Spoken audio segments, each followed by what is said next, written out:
Hello and welcome back to another episode of Bergs Boys. I'm John. Oh yeah, Cole's not here. So today I'm gonna change the engine mounts and just change the spark plugs. So driving this thing, it doesn't really feel like it's misfiring, but there is like a slight vibration to the car. I don't know when the spark plugs have been changed or even the engine mounts. They could just be the original ones. Stella's gonna help me, aren't you, Stella? Come here, girl. Come on. Come on, come on.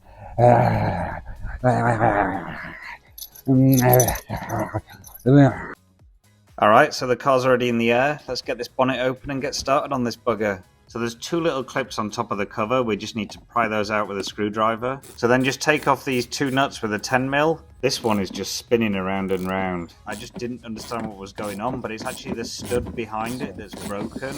So I could actually just pull this out. This little thing to hold the cover on, it's snapped.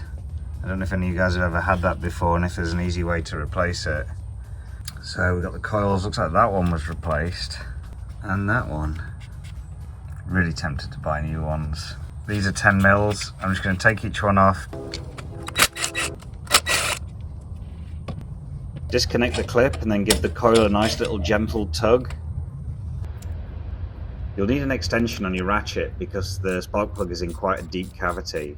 So once it's loose, just fish out the spark plug with a magnet. You can see here, just looking at this thing, to me it looks in really good condition. It looks like almost new. But I'm going to change them all anyway because I just like to know when it's been done and just have new things in the car.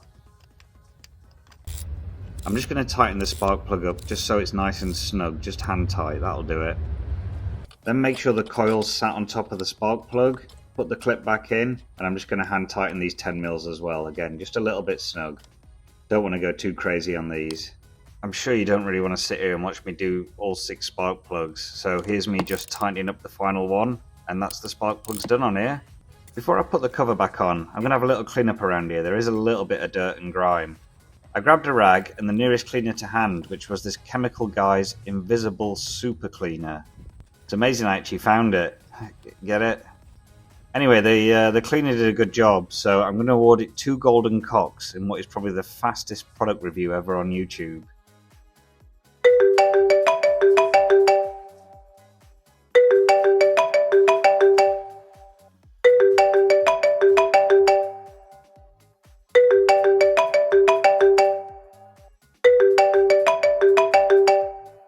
Oh man, Cole's mum. I'll message her.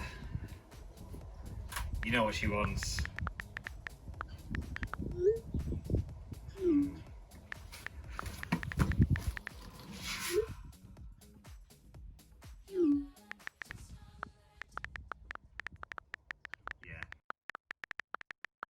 Yeah.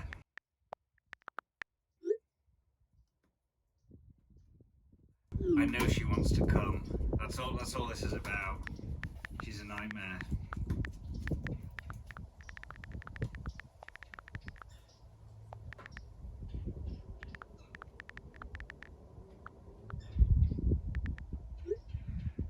Alright, better get this finished then, because I'm going to go meet Cole's mum in an hour or two. Alright, get some tools, Stella. Let's get back to it. So unscrew this and pull the foreskin back. There's 2 10mm nuts here and here. Unscrew these 2 10mm and then fold this out the way. These 2 hoses connect to an air sensor, which is connected to the air box with a 10mm nut. Everything's disconnected from the box, but I had to give it a little bit of a jiggle. That was to get this plastic pipe out here. So now I've got the air box out, I could change the filter, give the whole thing a clean, and we can move on to the engine mounts. I can bet I know who's calling me. I will give her a call back. I just need to get all this sorted out first, and I'll be straight over there. There's 2 motor mounts, one on each side of the engine, and they're held in place with nuts on the top and bottom. Ha! I knew it. I'll be nutting on her bottom as soon as I get these engine mounts swapped over. So the top nuts are off. Now to get under the car and move the 2 bottom nuts. The socket size for both top and bottom is 17mm, which is pretty handy. To make it easier to remove the engine mount, you need to rotate the engine back a little bit, and to do that it helps to loosen the transmission mounts. Unfortunately, while doing that, I realised that the transmission mounts are also absolutely shot. Like, completely gone. And I've not ordered any new ones. Well, for now, I'll keep working, I'll put the new mounts in, and after this I'll order some new ones. I can now tighten up the handle on the engine bar and it will start to lift up the engine and rotate it backwards. I need to keep going under the engine to see how close I am to freeing the old mounts and then jumping back onto the bar to turn it some more to keep it lifting up the engine. I'll repeat this about 3 or 4 times until the engine mounts are completely free. Here's a comparison of the old mounts next to the new mounts. You can see that the old mounts are crushed quite a bit. Personally, I don't know if that's like really bad or if they were fine, but just looking at the new ones, they do look a hell of a lot better. So let's get these in. Trying to get these back in is like trying to wrestle a weasel. Eventually they're sitting in place. One of the things you need to make sure of is that the little nipples on the mounts, they need to line up with the holes in the subframe. But once they're in place, I can start lowering the engine back down, still making sure that the nipples haven't moved and they're lining up.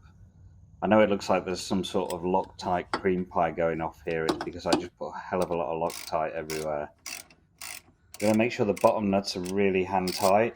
Then I'm going to go up the top side of the engine, and I'm going to get my extension down onto the top of the engine mounts, and I'm going to give them a gentle gunning with the Ryobi impact. If you're using Ryobi tools, you pretty much don't need to give a shit about any torque specs.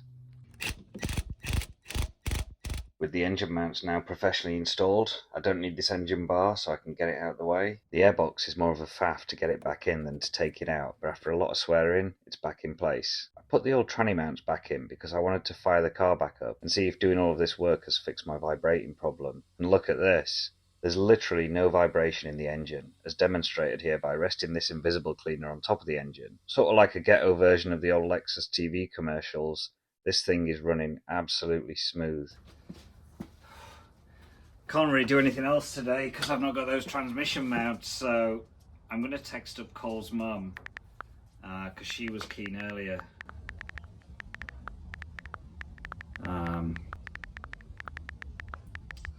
May as well just go around and slaughter one. Oh yeah, she's up for it. Fantastic. Alright, anything at my end away? Stell, say goodbye. She's saying goodbye this way. Alright, in the next video we'll get those tranny mounts in, so if you haven't already, subscribe so you don't miss it. I'll give you an update as well on what goes on this afternoon with Mrs. Rittenhouse. Alright, see ya!